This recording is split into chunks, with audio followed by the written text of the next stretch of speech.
grève bu am ci wàllum njàng mi éducation bi wax na ko également ci problème mu accident yi wax na ko ci problème mu béykat yi maanaam secteur boo jël day wàllum transport bi ñëwaat na ci secteur yëpp ñëwaat na tam ci koom bi ci mbirum bor bi naka la ko Sénégal di gérer ak diggante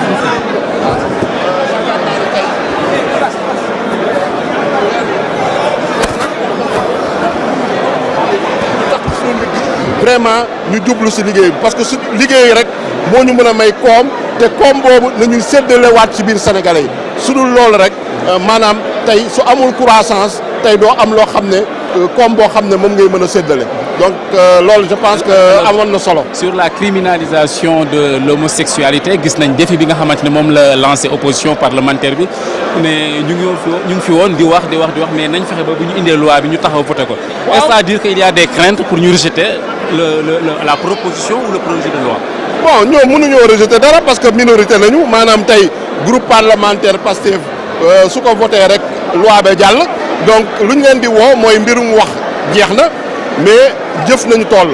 jëf ji nag mooy maanaam ñu doon neen loi mu ngi ñëw boo xam ne mooy xeex góor jigéen te yaakaar naa ni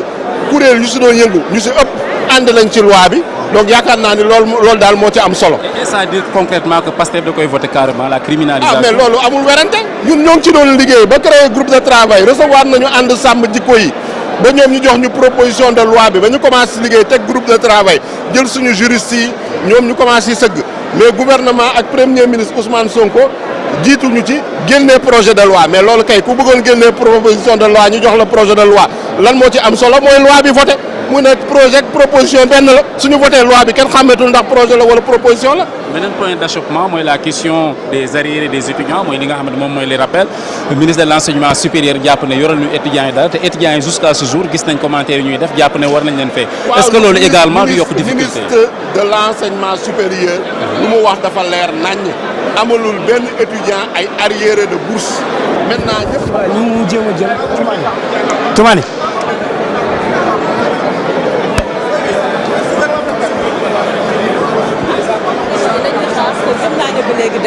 donc tollati naa ko def na discours c'était une communication mais discours boobu sénégalais yi duñ ko lekk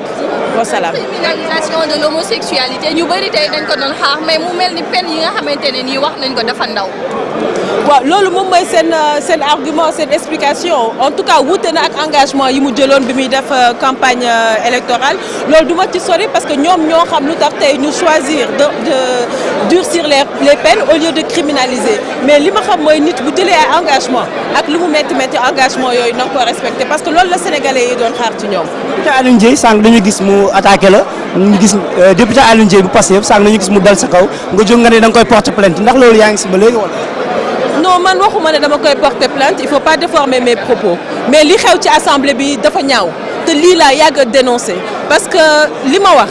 leer na te ci dëgg laa ko teg te dama ko wax ci yar ak teggin mais nag dafa mel ni régime bi am na si ñoo xamante ne du ñëpp bu ñu manqué argument technique du ñu am leneen lu ñuy def lu dul jéem a laal sa njaboot wala c'est des niveaux de bassesse yoo xamante ne c'est dommage parce que fii c'est l'Assemblée nationale dafa nekk lieu boo xamante ne war nañ fi respecté wante war nañ fi joxante cër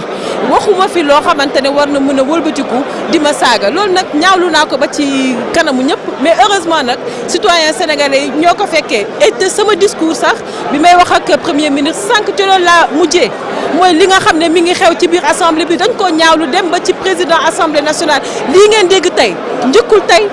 yàgg na fi mais dañu koy muñ parce que nag askan wi ñoo jox seen baat lu ñu neex dégg nañ ko fi lu ñu nakari dégg nañ ko fi te dañ ko muñ moom mooy démocratie interne bi ma ne dafa ndërmeelu ci biir assemblée nationale. censure Pape Djibril Fall démb mu ngi koy annoncé si guddi gi ban appréciation Pape Djibril Fall démb mi ngi wax notion de censure ban appréciation. Ça concerne Pape Djibril Fall il faudra poser la question à Pape Djibril. da nga ne démocratie interne. voilà ñu jot li nga xamante ni moom mooy réaction yi donc voilà mooy mën a jéy la ñuy jéem a xool lu ñu ko jëlee donc voilà pour ñi nga xamante ni moom mooy ñu topp mbokk internet yi donc nous sommes toujours en direct voilà voilà Toumani ñu jéem a jël suñu tata nous sommes en direct tata maa la raw vous êtes en direct sa appréciation tey ci question d'actualité. waaw sunu appréciation bi xanaa ni ko sénégalais yëpp gisee rek mooy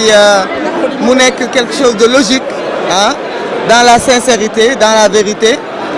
aussi dans le fait d'assumer les responsabilités te loolu foog naa moom la ñu bëgg ci ay njiit moom buñ la joxee kaddu jox la doole da ngay nangu itam responsabilité yi mu àndal donc tey on a vu le premier ministre mu ñëw nekk le chef de notre majorité nekk le chef du gouvernement wax li gouvernement bi di liggéey mais itam dalal suñuy xel ñun ñi nga xamante ne ñooy le parlement parce que il est en phase ak ñun wane na ni lépp li nga xamante ne waxoon nañ ko ak sénégalais yi ci tànk yooyu la ñu nekk foofu la ñu bàyyi mais moom tamit mu ngi ci tànk yooyu. question de l'homosexualité réponse bi Ousmane Sonko def. waaw xam nga réponse bi moom jàpp naa ni mënoon na sax ñàkk parce que ñi poser question bi sax ñoo amuloon légitimité poser question bi parce que foog naa sénégalais yi bu ñu nee dañoo bañ borom ñaari tur yi c'est culturel bëgguñu ko c'est religieux nanguwuñu ko kon liñ ci bañ bu fekkente ne am na joyanti loi yu ko mën a def sénégalais yi loolu képp moo leen ñor le mot criminalisé gëm naa ni du loo xamante ne mooy une solution magique parce que rey nit dañ ko criminaliser bis bu yàlla sàkk ñu ngi rey nit ñi viol dañ ko criminaliser bis bu yàlla sàkk ñu ngi gis ay cas de viol yu mujjul fenn kon nag bu fekkente ne dañu dénk njiit yi kaddu bu ne leen wutal leen ñu pexe ci lii ndax mu dakk ci suñu société ñu am ay pexe yu tuddul criminaliser l'essentiel pexe yooyu na antu kese donc c'est une réponse pertinente mais qui ne devait même pas être attribuée à ceux qui ont posé cette question parce qu'ils n'ont pas la légitimité parce que nag ñoom dañ leen dénkoon nguur ñenn ñi dañ fi nekkoon depuis temps parti socialiste balaa ñun ñuy judd sax ñoom ñu ngi politique ñu defoon leen sax ay nawle